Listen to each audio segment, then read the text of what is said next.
Hi again, everyone. I hope you're all doing really well. As you can see, I'm back recording in my car again, and that's because my little one is asleep inside and I don't want to wake her.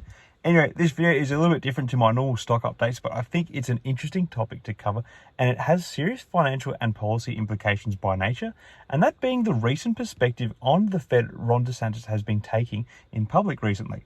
So Florida Governor Ron DeSantis has been making waves with his recent criticism of the Federal Reserve and its monetary policies during his book tour. Some people are seeing this as a bit of a test drive for his presidential campaign. Whether or not he runs, I do not know.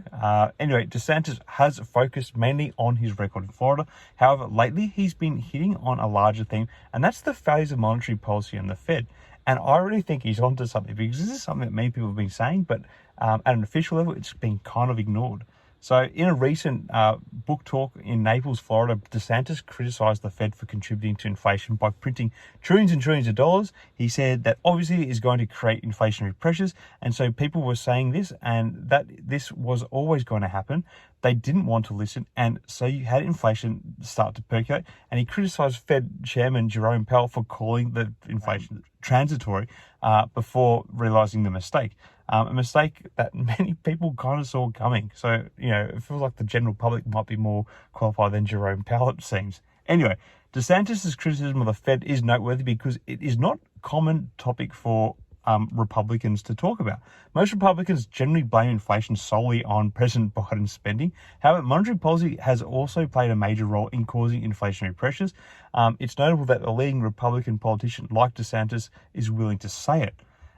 Anyway, DeSantis has also criticized the Fed for contemplating a digital dollar.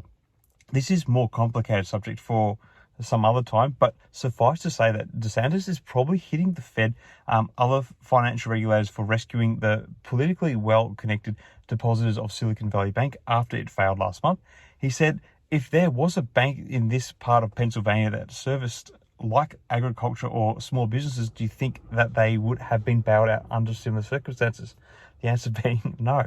So he's really taking big shots at the Fed here. Anyway, DeSantis is teeing up an important debate if he's willing to follow through and develop the theme. The Fed has largely been immune from criticism in recent years because it has always been seen by the political class as riding to the economy's rescue, but it's never been held accountable for its mistakes in creating the financial manias that eventually led to the panics and crashes which we have been going through the last few years. In the 2000s, mistakes was keeping rates too low for too long and creating a subsidy for credit that led to the housing bubble and bust. After the Great Recession, the Fed kept interest rates near zero for more than a decade and contributed to distortions in asset prices and the highest inflation in 40 years. Financial casualties now are inevitable as the Fed abruptly raises rates and trips up banks and others that bet on zero rates continuing for years, as the Fed's misguided forward guidance had forecast. So any other institution that failed in such spectacular fashion would be held politically accountable. But the Fed skates past each crisis because it has the protection of elites on Wall Street and in Washington.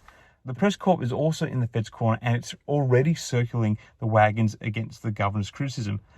Governor DeSantis could do a public service if he makes the Fed a campaign issue, and this may be the right moment to do it. Inflation has given every American a painful insight into failed monetary and fiscal policy that doesn't require an economics degree.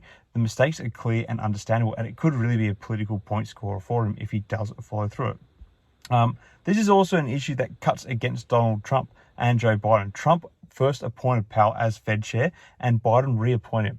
Trump attacked Powell for raising interest rates before the pandemic, and Biden encouraged the Fed to keep rates low to finance his extravagant and needless spending. Both are free money and weak dollar advocates. So DeSantis is really making himself a bit of a point of difference. As for policies, DeSantis can argue that the Fed's economic model is flawed and the Board of Governors needs fresh thinking. He might also promise to appoint a commission that would assess what the Fed does. Anyway, this is an interesting approach by DeSantis. Whether he runs or not for president is another matter, but I think it is good that we have a significant politician actually starting to ask questions about the role of central banking monetary policy has on the system. I personally believe part of the problem is at least public image that central banks were surprised by the after effects of their expansionary policies during the pandemic, but also continued stupidity by governments that are not actually budgeting in a way that is meant to fight inflation.